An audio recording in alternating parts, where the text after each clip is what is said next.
You ever have a system that is just not working for you? Like organizational system or I guess even like a daily routine system. Just something that you're doing over and over again that you're like, okay, this is annoying, but you just feel like, well, this is my life now. Guess I don't have any control over it, even though it's my system. That was how I was with my herbs. I had them in these tin cans. I had them in clear glass jars. They're piled on top of each other.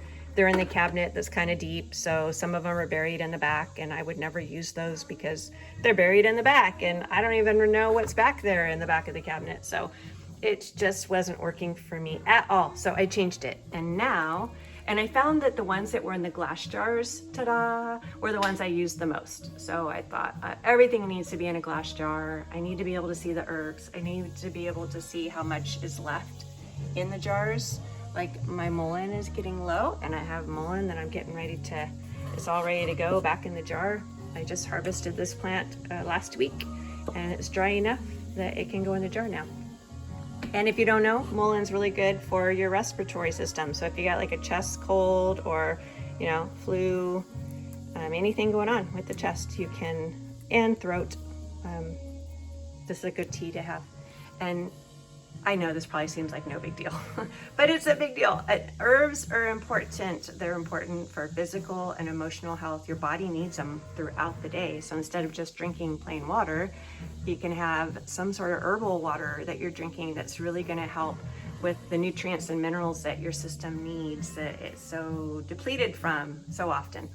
So the herbs are important, and I wasn't utilizing them very well because they weren't organized very well. And just like in my daily systems, if my daily system's not organized very well, then I'm not going to use my time very well. And so it all goes together. Some of these herbs I'm growing, some of them I've ordered from Mountain Rose Herbs, or there's a local farm that's an organic farm that makes teas that I love.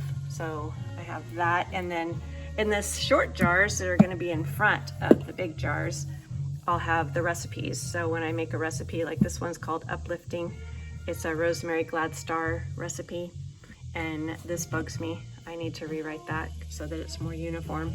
Actually, I want to just print labels and put those on because it's going to be the same herbs over and over again, and I'll be expanding more herbs, but I know that these are going to be go-tos, and I'll just have to be careful when I wash the jars not to mess up the labels. And that'll be much better. What else? Oh, I moved the spices over to this cabinet. So these are much more organized and easy to get to, and they're not piled. These were like piled on top of each other. And so I don't know if I think I asked, oh yeah, Rich made this for me. And then it wasn't quite as tall as I wanted, so I just put a couple little lifting pads underneath it, and now I know what I have. Have you ever had this lion's mane? I'm not a coffee drinker because it makes me go crazy and no one wants to be around me when I drink coffee. However, I can make some of this and put it in a chocolate smoothie. I could put like cacao or like these are awesome. They're expensive, but they're really good. And just a little like tablespoon with some bananas and cinnamon and this mocha coffee. Oh my gosh, so good. Anyway, that's my new system. I'm so happy, and I've been making so many more herbs and drinking so many more varieties now that it was way worth it. I love it.